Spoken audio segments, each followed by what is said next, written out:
오늘 우리에게 주신 말씀은 요한복음 10장 11절부터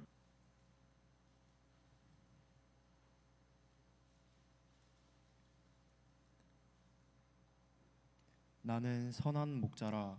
선한 목자는 양들을 위하여 목숨을 버리거니와 삭구는 목자가 아니요 양도 제 양이 아니라 이리가 오는 것을 보면 양을 버리고 달아나나니 이리가 양을 물어가고 또 해치느니라.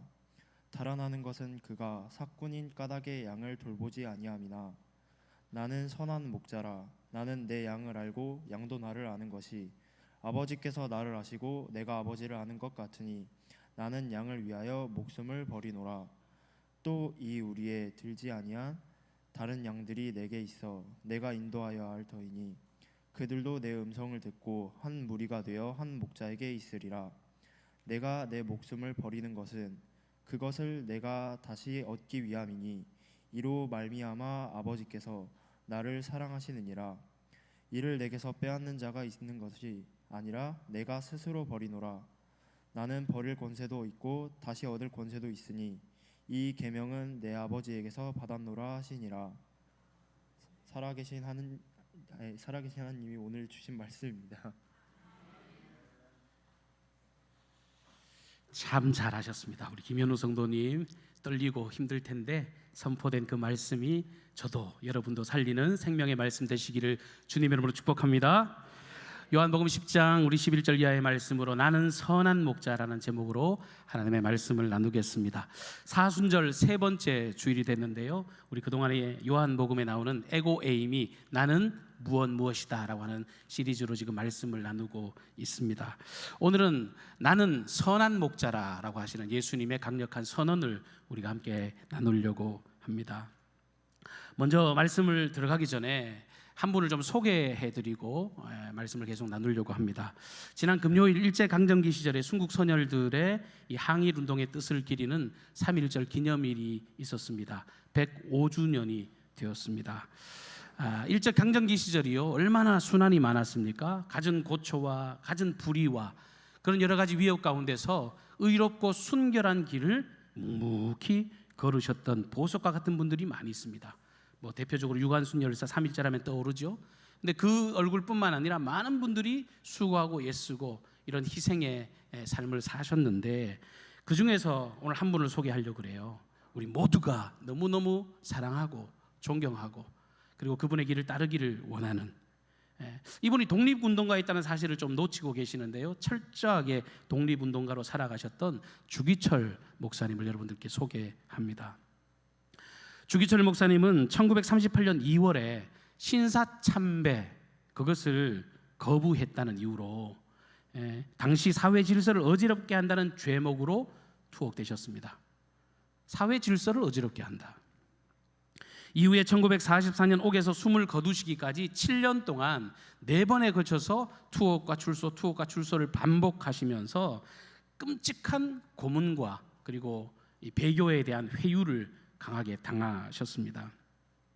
그런데 이 과정 속이 더 비참하고 안타까운 건 뭐냐면 이렇게 목사님은 투옥하고 고문을 당하고 있는 현실에서요, 이 대한예수교 장로회 총회는 신사참배는 국민의례다 이렇게 가결을 찬성했습니다. 그리고 소속된 노회에서 목사직 파면당하셨습니다. 더불어 신사참배의 그 상징적인 보루와도 같았던 이 주 목사님이 시무하셨던 산전형 교회도 교회가 완전히 폐쇄되기에 이르렀습니다.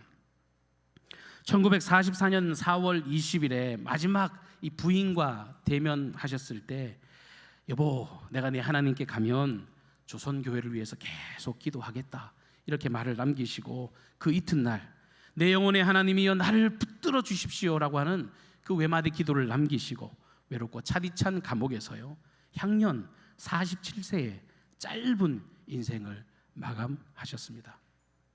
저와 같은 연배세요.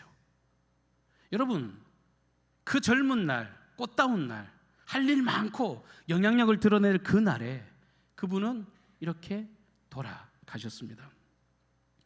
주 목사님께서 신사참배하셨던 이유는요, 애매하지 않으셨어요. 명확한 3가지 이유를 가지고 계셨습니다. 첫째, 신사참배는 하나님의 계명에 반하는 우상 숭배다. 그러니까 내가 반대하지. 둘째, 개인의 신앙 양심과 이 선교의 자유를 억압하는 그런 악행이기 때문에 내가 동조할 수 없다. 그리고 교회의 순수성과 거룩성을 지키기 위한 길, 그러니 나는 이 길을 묵묵히 걸어갈 것이다. 앞서도 말씀드렸지만요, 대다수의 사람이 함께하지 않았던 길입니다. 많은 사람들이 찾지 않는 좁고도 좁은 길이었습니다. 하지만 주기철 목사님은요, 예수 믿는 사람으로서, 그리스도인으로서 칠흑같이 어둡고 캄캄했던 시대 속에서 힘겹지만 그 작은 촛불을 밝히고 진리의 길을 묵묵히 걸어가셨습니다.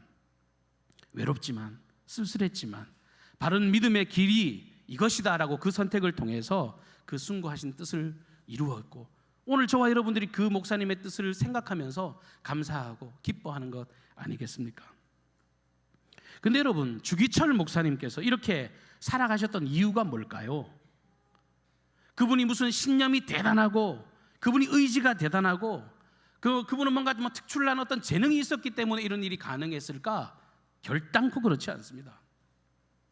그 이후에 오고 오는 세대 속에서 많은 사람들이 주기철 목사님을 통해서 그분이 진짜 참목자셨다라고 말을 하지만 정작 그분은요, 내가 참목자가 아니라 내 인생의 진짜 주인, 내 인생의 진정한 참된 목자이신 그 주 예수 그리스도를 철저하게 바라보셨기 때문에, 삶의 목적이 분명하셨기 때문에 그 길을 걸어갈 수 있었던 것입니다. 저도 그렇습니다. 여러분도 그렇고 마찬가지예요. 우리의 공로와 의를 의지하는 순간 우리는 백전백패입니다. 오늘 보십시오. 오늘 주신 이 말씀에는요, 예수님은 자신을 가르쳐 나는 선한 목자라 이렇게 선언하십니다.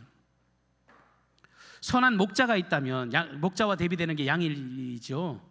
제가 양이 어떤 존재인가 그 특징을 찾아보려고 인터넷을 막 뒤졌더니 아주 일목요연하게 정리되어 있는 게 있더라고요. 양의 특징 10가지 짧게 소개해드리겠습니다. 첫째, 눈이 나쁘다. 둘째, 잘 속는다. 셋째, 잘 넘어진다. 넷째, 넘어지면 못 일어난다. 다섯째, 금방 중심을 잘 못 잡는다. 여섯 번째, 이기적이고 제멋대로다. 일곱 번째, 방향 감각이 없다. 여덟 번째, 반드시 왔던 길로 다시 돌아온다. 아홉 번째, 방어력 제로. 열 번째, 죽을 때가 되면 온순해진다. 실제로 양을 떠올려 보면요, 어떠한 공격력 무기도 없습니다. 그 뿔이라고 해봐야, 이라고 해봐야 그 보잘것없는 것에 불과하죠. 기질적인 어떤 강력한 능력이 없기 때문에 이 양은 너무너무 연약한 존재입니다. 그래서 철저하게 목자를 의존할 수밖에 없는, 절대 의존할 수밖에 없는 그런 무력한 미련한 존재라고 하는 것입니다.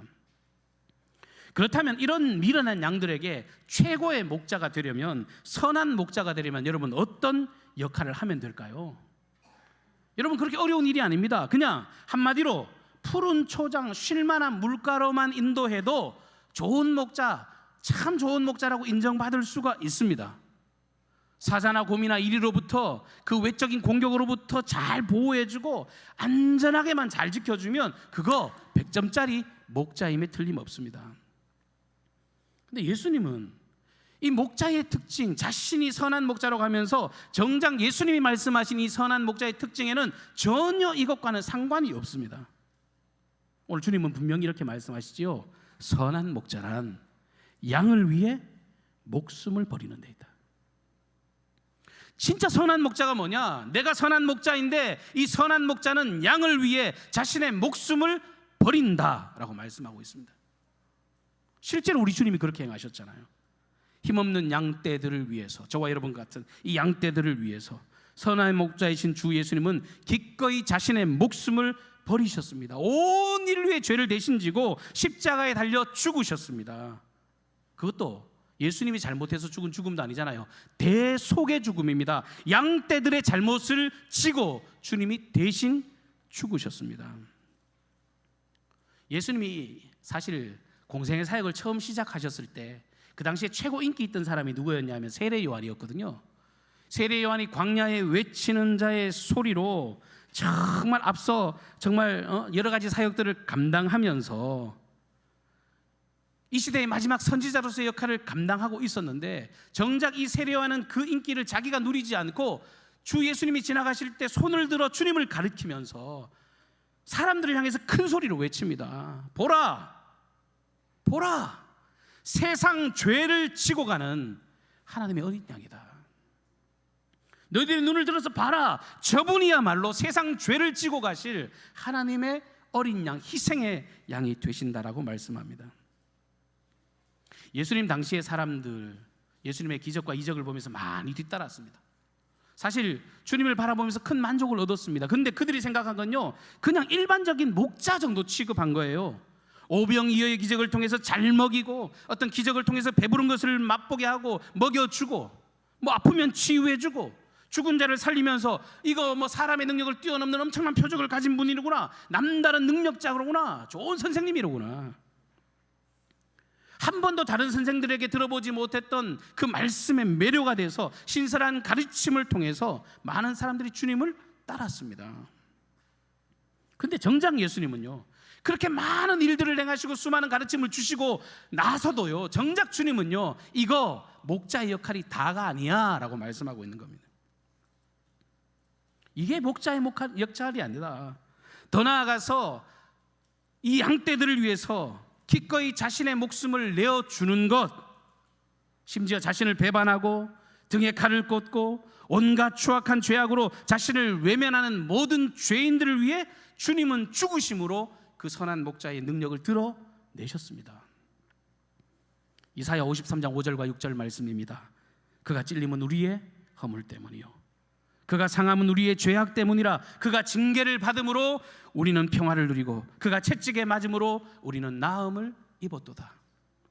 우리는 다 양 같아서 그릇 행하여 각기 제 길로 갔거늘 여호와께서는 우리 모두의 죄악을 그에게 담당시키셨도다.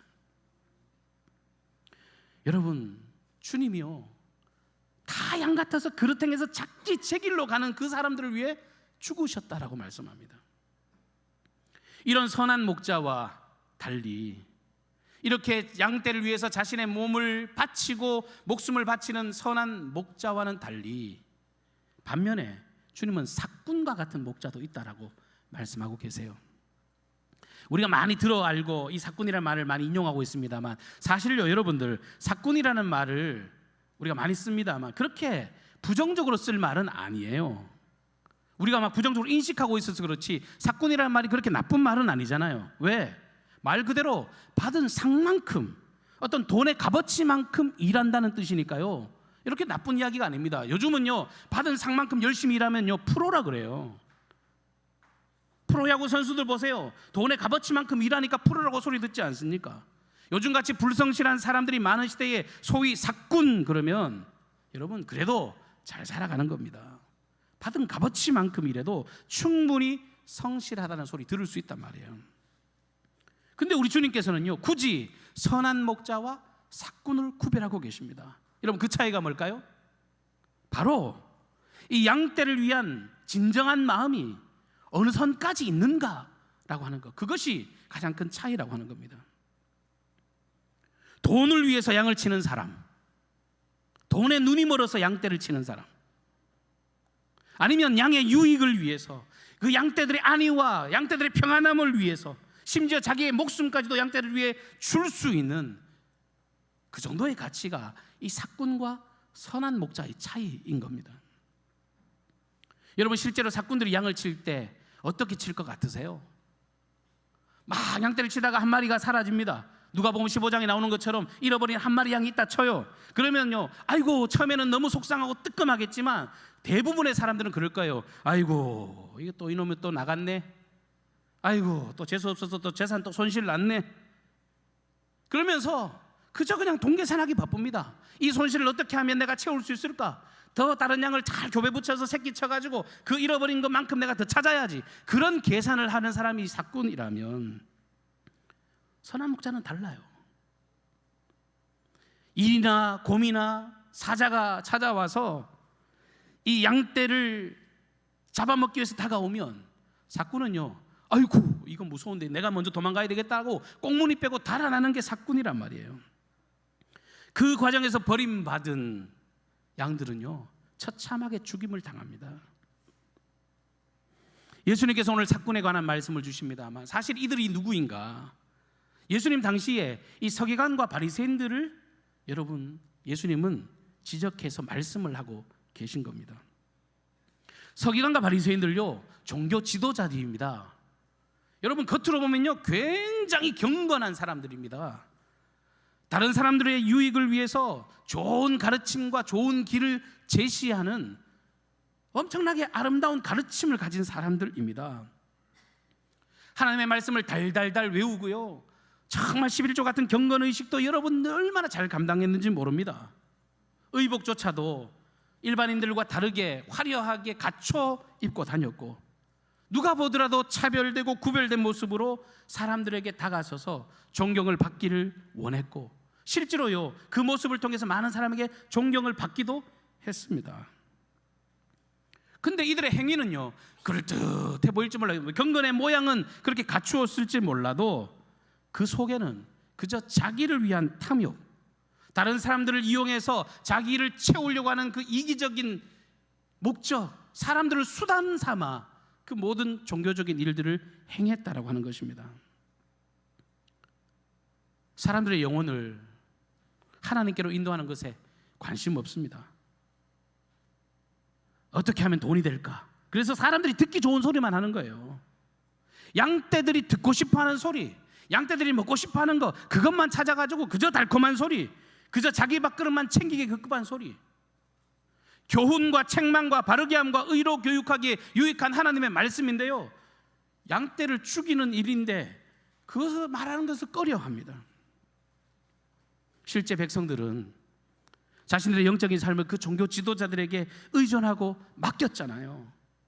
근데 시간이 가면 갈수록 소망이 생기는 것이 아니라 날로 말라 죽어가는 그런 현실을 경험할 뿐이었던 것입니다. 그런데 우리 선한 목자이신 예수님은요 그 우둔하고 미련한 양떼들을 위해서 내가 목숨까지 버리겠다, 내 전부를 다 줄게 라고 말씀을 하시는 거예요. 14절 말씀해 보면 다시 한 번 더 나는 선한 목자임을 강조하시면서 여러분 선한 목자와 이 양이 서로에 대해서 어떤 관계인지를 더 부가적으로 설명하고 계십니다. 양떼와 선한 목자는 서로 잘 아는 관계라는 거예요. 우리 10장 3절과 4절 말씀을 보면요 양들이 목자의 음성도 안다 그랬어요. 앞서 찬양했던 것처럼 진짜 복된 관계는요 목자의 음성에 귀를 기울이고 목자도 양을 알고 서로에 대해서 긴밀한 관계를 이루는 겁니다. 일방통행이 아니라 쌍방통행이 이루어지는 관계란 말이에요. 서로 친밀하게 어우러지는 관계가 이 선한 목자와의 관계입니다. 그런데 예수님께서 말씀하신 이 친밀함의 관계 근거가 뭐냐?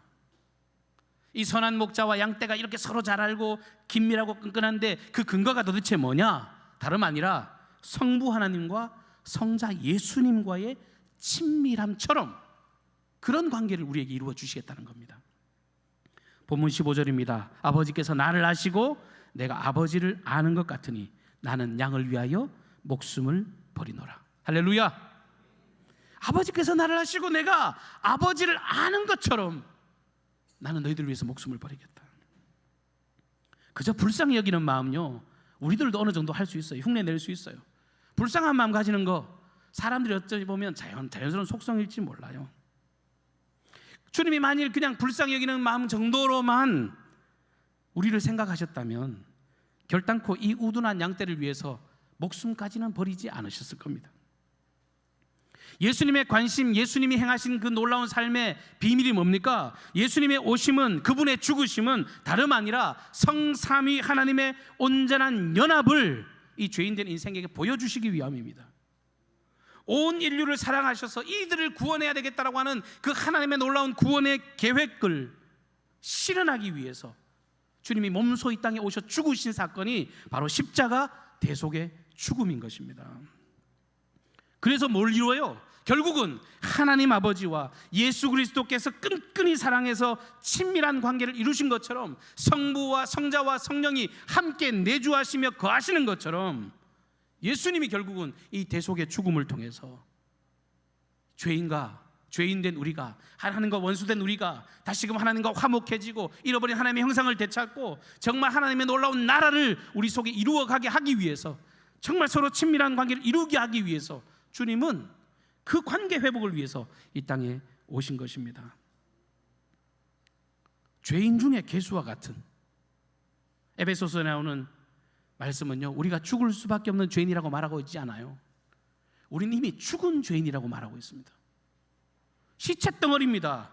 견적 안 나옵니다. 이미 사망과 심판의 대상자가 되었고 판단이 끝난 사람들입니다. 그런데 이렇게 완전히 죽은 인생에게, 영원히 멸망당한 인생을 위해서 주님이 기꺼이 대신 죽으심으로 이제는 우리가 주님 안에 거하게 되고, 우리가 하나님의 영광스러운 형상 안에 거하게 되고, 하나님의 그 창조 아래 있는 그 놀라운 형상을 다시금 회복하게 되었으니 얼마나 기쁘고 감사한 일입니까? 그것도 아무런 대가도 아무런 조건도 요구하지 않으시고 무조건적인 사랑, 자신의 전부를 내어주시는 그 은혜와 그 사랑으로 인해서 우리가 찾은 하나님의 형상이라고 하는 것입니다. 신앙의 힘이 바로 여기 있는 겁니다. 그리고 무엇보다 감사한 것은요, 우리 선한 목자이신 주님의 이 사랑이 어떤 특정인에게만 미쳐지는 사랑이 아니라는 것입니다. 모든 세상, 모든 인류, 모든 사람들을 위해 활짝 열려 있다는 겁니다. 본문 16절 말씀을 보시면 예수님은 또 다른 양들이 있다라고 하는 것을 말씀 중에 언급해 주셨습니다. 이 양들은 우리에 들어가 있지 않은 양들입니다. 목자가 치고 있는 양들, 우리에 가둬 있는 양만 있는 게 아니라 우리에 들어와 있지 않은 양들도 있다는 거예요. 근데 그 양떼들도 곧 그 우리에 들어오게 될 것이라고 말씀합니다. 누구예요? 바로 모든 이스라엘 나라 밖에 이방인들, 저와 여러분을 포함한 모든 사람들에게 이 구원이 열려져 있는 것입니다. 예수님 당시에 유대 종교 지도자들은요, 뭐 종교 지도자들 뿐만 아니라 그 당시에 다, 모든 유대인들은 다 어떤 생각을 가졌냐면, 우리 민족은, 나는 하나님이 택한 선민이다, 나는 하나님이 콕 찍어서 우리를 영화롭게 만든 백성이다, 이 선민이라고 하는 엄청난 자부심을 가지고 살았걸랑요. 그런데 이런 자부심이 착각이 되는 거예요. 나중에 자부심이 교만과 자만심으로 바뀌어서 오히려 하나님이 온 민족과 열방을 향한 마음이 있음에도 불구하고 타민족을 어떻게 바라봐요? 인간 말종 취급한 거예요. 실제로 그들은요, 이방인들을 개 취급했습니다. 주인의 상에서 떨어지는 부스러기, 그 여인이 예수님께 정말 그렇게 시험을 당한 것처럼 그 당시 유대인들은요, 이방인들을 그냥 개 취급해버린 겁니다. 멸망당할 사람들이라고, 그냥 지옥 갈 백성이라고 콕 찍어 놓은 겁니다. 그런데 우리 예수님이 인생에 대해서 한계를 정하지 않으셨거든요. 초기 예수님의 사역을 보면 주로 이 갈릴리 주변 이스라엘 민족을 대상으로 사역하시는 듯 보여졌지만, 예수님은 사마리아 여인도 만나 주셨습니다. 여러분, 사마리아 여인, 이 두 단어가 주는 의미가 크잖아요. 아무도 상종하지 않는 민족입니다. 여자, 그 당시에 사람 취급 못 받았습니다. 근데 사마리아 여인이니 어떻게 유대인이 만날 수 있단 말입니까? 이방 땅 거라사의 광인, 이방 땅에 가서 그 귀신 들려서 미쳐 날뛰는 그 사람을 예수님은 허물없이 만나 주셨습니다. 심지어 저주와 멸시의 대상, 정말 우리 자손 만대의 집안이 망할 수 있으니까 손도 대지 말아야 될 사람들, 이 나병 환자들, 문둥병자들, 이 유출병, 혈루증 여인 같은 여자도 주님은 아무런 거리낌 없이 만나 주셨고, 세리와 창기들조차도 예수님은 차별 없이 허물 없이 그들을 만나 그들의 기꺼이 친구가 되어 주셨습니다. 흔히들 우리가 생각할 때 착각하는 게 뭐냐 하면, 예수님의 복음이 예루살렘과 온 유대와 사마리아와 땅끝까지 이른다라고 그러니까 성령의 임재를 경험했던, 성령 충만했던 제자들에 의해서 이제 이방의 선교가 시작되었다. 특별히 사도 바울 같은 사람은 이방인의 사도로 부르심을 받았으니까 이 제자들의 이 역할이다라고 생각할지 몰라도요, 아니에요. 복음서를 보십시오. 예수님은 이미 이방인들과 소외되고 어려운 모든 이들을 허물 없이 만나, 차별 없이 만나 그들의 친구가 되어 주셨습니다. 이들이 바로 16절 말씀에 기록하고 있는 우리의 들지 않은 양떼들인 겁니다. 여러분, 지금 이 시간에 함께 예배하고 있는 우리도 마찬가지 아닙니까? 이 시간에 말씀을 듣고 있는 우리 모두가 이 선한 목자이신 예수님의 이 차별 없는 사랑에 힘입어서 우리가 구원의 은총을 경험하고 감사하고 감격하며 그분을, 하나님을 나의 아빠, 아버지라고 부르는 그런 확신과 권세를 가지고 이렇게 예배 드릴 수 있는 것 아니겠습니까? 주님께서 이 위대한 희생의 사랑을 우리 모두에게 기꺼이 내어주셨습니다. 그리고 한 가지 또 기억할 건 뭐냐면, 주님의 이 희생의 사랑은요, 철두철미하게 스스로 이 자발적으로 이루신 이 헌신과 죽음이라고 하는 사실입니다. 자발적으로 이루신 거예요.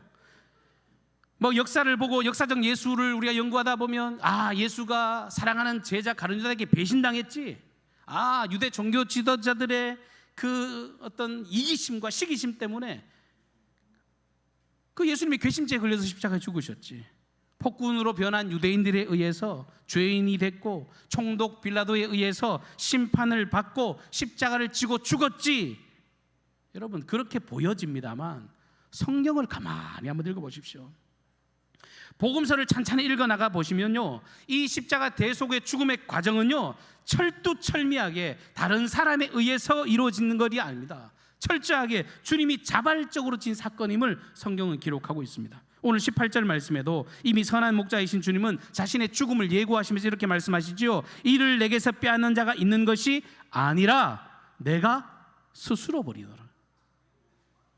내가 너희를 위해서 선한 목자로 대신 죽을 건데 이거는 다른 사람이 빼앗아간 게 아니다, 내가 스스로 버리는 죽음이라고 말씀하고 계십니다. 여러분, 인생을 사시면서요, 알고 당하는 게 좋아요, 모르고 당하는 게 좋아요? 알고 당하는 고통이라는 건요, 훨씬 더 힘들고 고통스러운 겁니다. 뭐 다른 일도 아니고 자기 죽음에 대해서 알고 기다린다는 거, 그거 진짜 뼈아픈 일 아니겠습니까?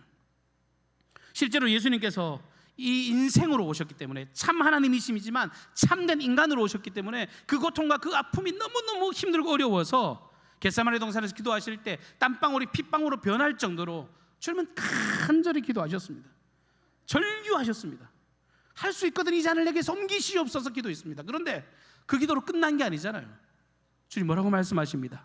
그러나 나의 원대로 마시옵고 아버지의 뜻대로 되기 원합니다.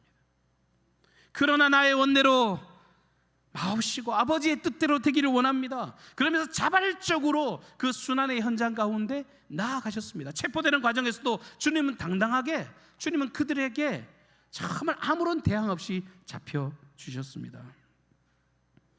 온 인류의 죄를 대신 지고 죽음으로 구원하시는 하나님 아버지의 뜻에 순종하는, 하나님의 뜻을 따르는 죽음, 이것이 십자가 사랑의 확실한 의미입니다. 미련하고 우둔한 양떼들을 너무너무 사랑하셔서 선한 목자이신 예수님께서 친히 자신의 목숨을 십자가에서 기꺼이 내려놓으셨습니다. 실로 무엇으로도 비교할 수 없는 고결한 죽음이고 아름다운 죽음이고 그 영광스러운 가치와 생명을 그분으로 인하여 저와 여러분이 경험하게 되었습니다. 여러분, 인생을 사시면서 이런 이야기들을 많이 하고 듣고 있죠. 나를 믿어주는 사람, 내가 생을 살면서 나를 믿어주는 사람 딱 한 사람만 있어도 그 사람 성공한 인생이다, 인생 잘 사는 인생이다, 그런 이야기 여러분 많이 들어보시잖아요. 근데 이 말을 뒤집어 놓고 생각해 보면요, 우리 인생 자체가 그만큼 힘들고 어렵다는 거예요. 뭔가 이렇게 거창하게 잘 살아가는 거고 있지만 내 내면의 아픔을 진짜 이해해주고 내 상처를 진짜 마음 깊이 털어놓고 내가 정말 이렇게 힘들고 어렵습니다, 나 정말 너무너무 고통스럽습니다, 이렇게 다 쏟아내고 무슨 이야기를 하든지 간에 다 용납해주고 들어줄 수 있는 진정한 위로자를 그만큼 찾기 어렵다는 이야기 아니겠습니까? 한 사람만 있어도 행복한 인생이라니까. 그런데 우리가 왜 그리스도인 됐습니까? 우리가 왜 이 시간에 나와 주님을 예배합니까?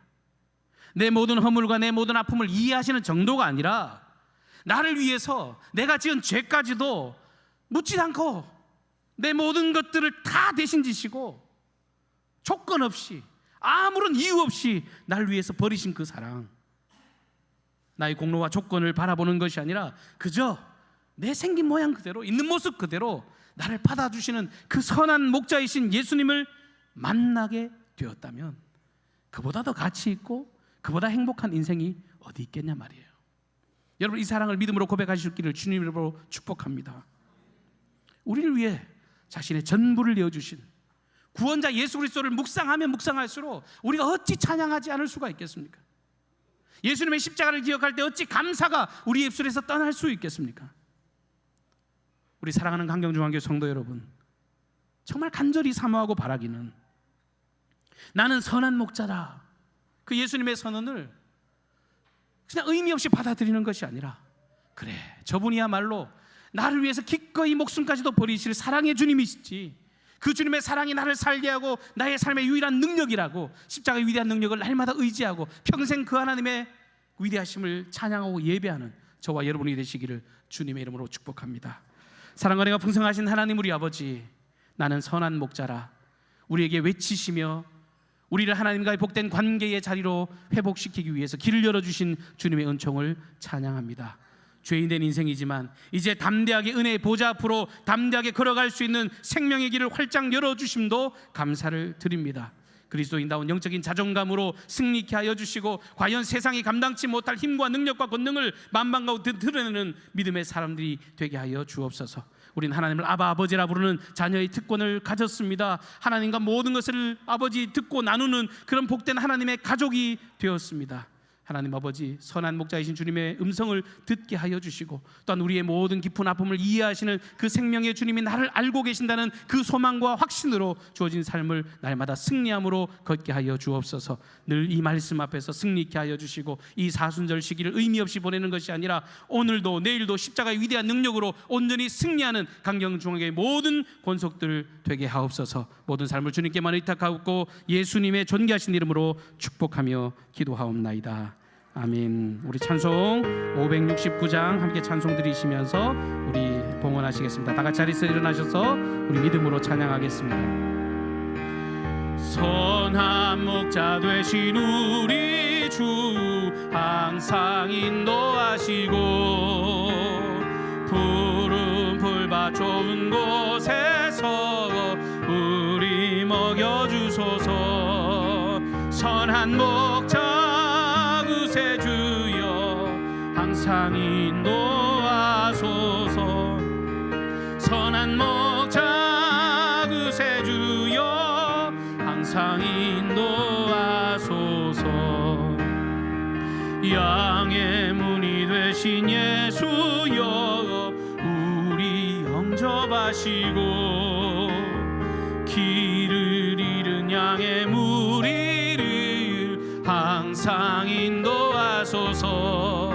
선한 목자 그새 주여 항상 들어주소서. 선한 목자 그새 주여 기도 들어주. 흠이 많고 약한 우리를 용납하여 주시고 주의 넓고 크신 은혜로 자유 얻게 하셨네. 선한 목자 그새 주여 지금 나아갑니다. 선한 목자 그새 주여 지금 나아갑니다. 일지 주의 뜻을 따라서 살아가게 하시고 주의 크신 사랑 베푸사 따라가게 하소서. 선한 목자 그새 주여 항상 인도하소서.